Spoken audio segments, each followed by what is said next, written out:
cuando se habla de los reyes de Roma, hay textos de la época de cuando Roma era un reino que hablen de ellos mismos. ¿Me pregunta a mí? Sí, te pregunto. O sea, escritos en esa época, ¿te refieres? No. Sí, no, claro. Pero después se sigue recordando esa época. Y seguramente hubo poemas, no sé si llamarlo épico o no, sobre esa época, sobre los Horacios, los Curiacios, sobre conflictos con los albanos, con los etruscos. Ahí hubo una serie de conflictos que pudieron dar también un corpus literario que a lo mejor se quedó en la oralidad, nunca pasó a ser escrito. O sí, con Virgilio, por ejemplo. Tito Livio. Tito Livio cuando habla del origen de Roma. Sí. Pero ahí sí, entonces todo ese conocimiento oral que se pudo perder en la época de Reyes, seguro que pasó a la historia. ¿Y Claro. y Tito Livio es el que habla de eso? Sí, claro, de hecho ¿Cómo es sabe nuestra Tito única Livio? fuente prácticamente. Ahí está. De prestigio, por así decirlo. ¿Y cómo sabe Tito Livio todo lo que cuenta? ¿Cómo le llega a él esa información? Porque no había historia. Como el mitos. Claro. Pero no sabemos si mitos contados de forma épica o simplemente mitología como un puentecito. Sí, no, pero o sea, que Rómulo haga fije los límites de la ciudad de Roma en el suelo con la espada y mate a su hermano porque lo cruza. Es épico, sí. Claro, eso no es mitológico, eso es una leyenda. Se la inventa Tito Livio, pudo ser, pero a lo mejor no, a lo mejor estaba en la tradición oral y él lo toma como cierto y verdadero, por lo menos como posible, y lo escribe. Entonces, ¿pudo venir de un canto épico? Quizás, no sé. Entonces la pregunta que yo te tenía preparada, que también te he dicho fuera del aire, es que si con esto de la Edad Media estamos viendo que prácticamente... Ahora, que no he terminado la respuesta, por eso. Es que no te he contestado, si te fijas. ¿Por qué estamos hablando entonces? Pues contesta rápido, porque es que si no va a ser dos preguntas del programa. Pero quiero que se entienda cómo. Si, como el canto que pudo haber a pasar a la historia, esa historia no se quedó ahí, en Tito Livio. Eso pasó a la Edad Media, y a la Edad Media se está contando en el siglo XIII, en Castilla, llega una persona que sabe mucho y te escribe un poema épico que se llama el poema de Apolonio, rey de Tiro. Correcto. Entonces te está hablando de un tal Apolonio que en la Edad Media nadie sabía quién era, que hoy en día nadie sabe quién es, excepto algunas personas más eruditas con conocimiento, pero que ya no es épica, pero que sí puede tener un origen en tradiciones, porque claro, la fuente de ese poema no es un poema épico, es novela griega, tal, pero al final todo aquello en lo que el protagonista acomete algún hecho especial se puede llamar epopeya. Sí. En la edad antigua no podemos hablar de canción de gesta, pero vamos a hablar el término más general de epopeya. Si llega aquí se está hablando, aquí está el libro de Alexandre, que es una historia de las conquistas de Alejandro Magno, una especie de biografía medieval española sobre Alejandro Magno. También hay una epopeya, unas más biográficas, otras menos, más novelescas, pero ahí está, ¿no? Entonces sí hay una conexión. Lo que pasa es que aquí ya no está en forma de canción de gesto. Sí, estamos hablando en cuanto épica, a los contenidos, en cuanto al tema, ¿no? Claro, porque también la forma cambia. Sí. También hay un corte entre la edad antigua, así, la cultura clásica y la medieval de origen germánico. Se produce también una fractura en cuanto a la... No se produce fractura, es que nunca han estado unidas en cuanto a la métrica. Sí, claro. O sea, la forma del poema nunca ha sido igual. No. Ya en Homero es fijo, se sabe que es fijo, vamos, a lo mejor lo que se conserva hay irregularidades, pero se pueden explicar. Esas irregularidades pues, por la lengua de origen del poema, que puede ser que sea letita y todo eso. Letita, que es una lengua pues parecida al griego, podemos decir, más antigua y oriental. Y no vamos a entrar ahí. Pero bueno, se explica. Desde que la germánica se basa en otro tipo de estructura, no tiene nada que ver. No. O sea, no hay una parecido, por eso sabemos que la medieval de origen germánico es una cosa nueva. Pero o sea, hay temas que se pasan por erudición. Claro, pero no la forma en sí. No, la forma en sí no. Sí, pero es que pero imposible, bueno. pero es que al pasar de una lengua a otra tiene que cambiar. Pero la epicidad sigue. La epicidad de la... Bueno, de hecho hay formas concretas propias de la épica solamente. Yo no sé, y esto ya te lo pregunto yo a ti.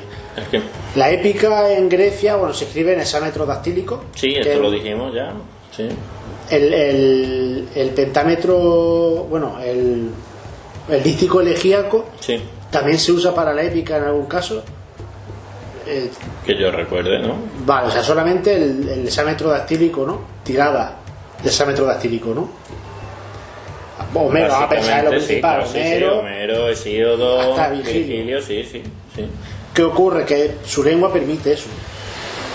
Cuando aquí, en España, se intenta escribir épica y tenemos el Cantar de Mio Cid, la pregunta es ¿en qué está escrito?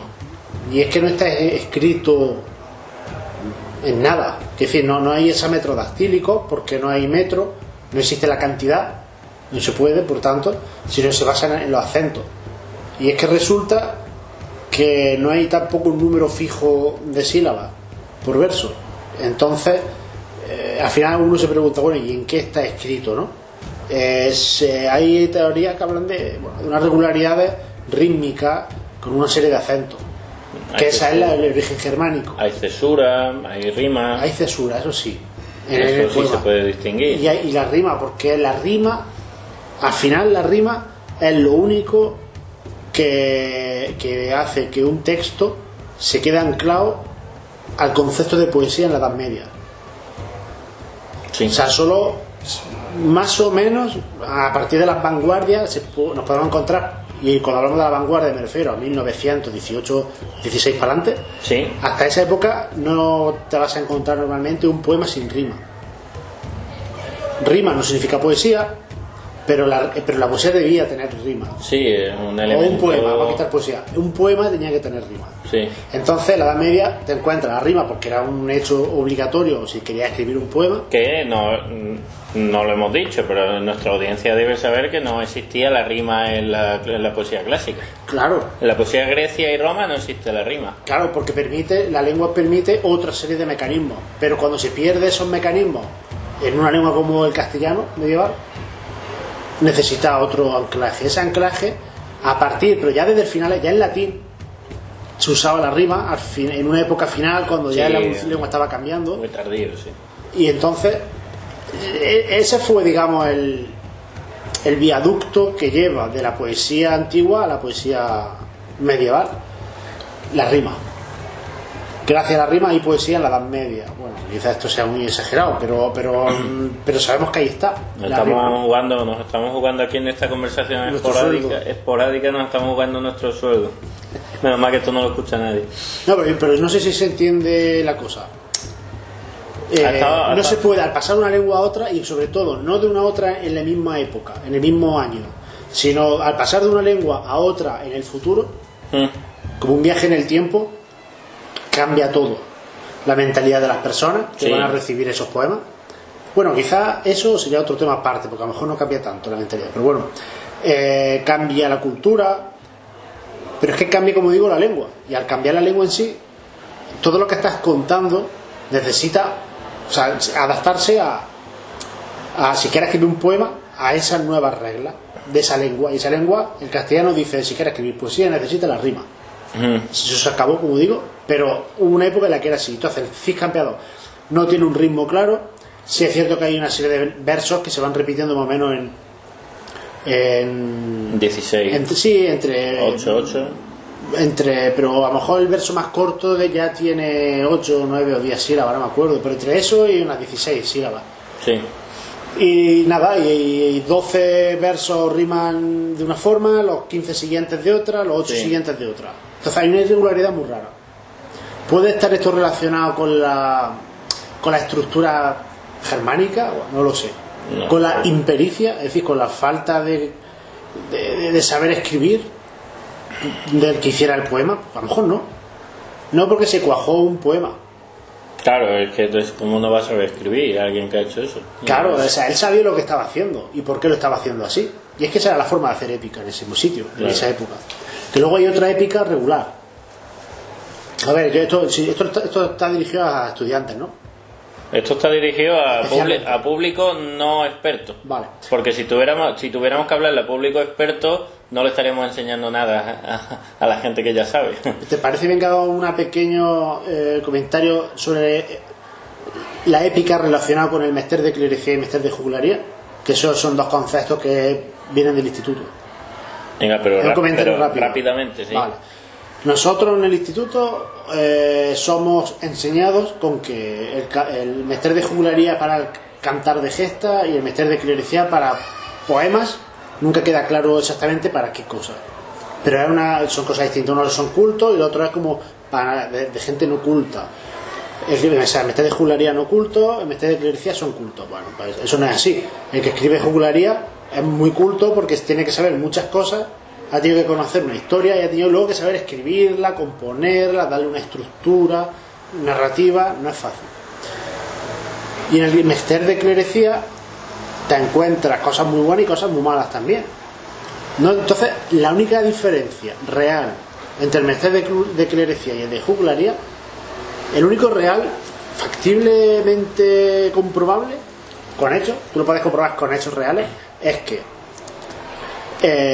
la mester de jugularía, los versos no son regulares, cada verso puede tener una cantidad de sílabas distintas, y el de clerecía siempre son lo mismo. En el siglo XIII siempre tienen 14 sílabas cada verso y las rimas se repiten solamente en 4 versos, van cambiando cada 4 versos, que es lo que se llama cuadernavía. Y luego ya en el siglo XIV empieza a haber innovaciones, pero esa es la diferencia, regularidad contra no regularidad en términos universitarios, isosilabismo frente a anisosilabismo. Correcto. Ya está, es la única diferencia, porque luego en mester de clerecía hay cantar de épico. Por ejemplo, el poema de Fernán González, que es mester de clerecía, pero un cantar épico. Pues mira. Entonces aquí habría otra discusión aparte para otro programa. Sí, ese para otro programa, pero ya no te voy a dar más. La trilogía se acaba hoy, ¿eh? Sí. Pues porque si no ya sería tetralogía. Bueno, hoy o cuando se escuche, cuando vayamos escuchándolo, sí, claro, sí. Esto no acaba nunca, pero que quiero decir que en cuanto a grabar. Sí, bueno. No, a ver, rápidamente, lo dejamos para mi canal. Correcto, lo que quieras, pero se está yendo el tiempo y no hacemos más preguntas. Seguimos. Intenta responder más rápido. Sí, vale. Es que yo quiero ser rápido, pero quiero ser claro y que no queden... Venga, pues sintetiza mejor esta pregunta. Sería hemos hecho nuestra división de épica clásica en la épica heroica. Dentro de la épica heroica sí que es verdad que la Ilíada y la Odisea no son lo mismo y tal. ¿Cuál dirías tú, para que la gente se entere ahora mismo, rápidamente, para que la gente se haga una idea clara, un mapa conceptual en la cabeza, cuáles serían los tipos de épica que encontramos a partir de la caída de Roma? Es decir, ¿cuáles serían las divisiones de las obras épicas? Si es que se puede hacer una división clara. Se hacen divisiones normalmente por tema. Simplemente. Y como Europa al final es un sitio pequeño, en todos los sitios se cantan las mismas cosas. Entonces, y luego hay temas generales, como por ejemplo Carlomagno. Sí. Entonces hay un tema, una porción de la épica. Sí, pero es que la épica no se pone por escrito hasta el siglo XII, siglo XI o XII, en Francia. Hasta entonces, el Beowulf se pone en el siglo X si quieres, pero yo voy a hacer mi clasificación personal. Venga, dale. Que tenemos, por un lado, los vikingos, o si queréis, para no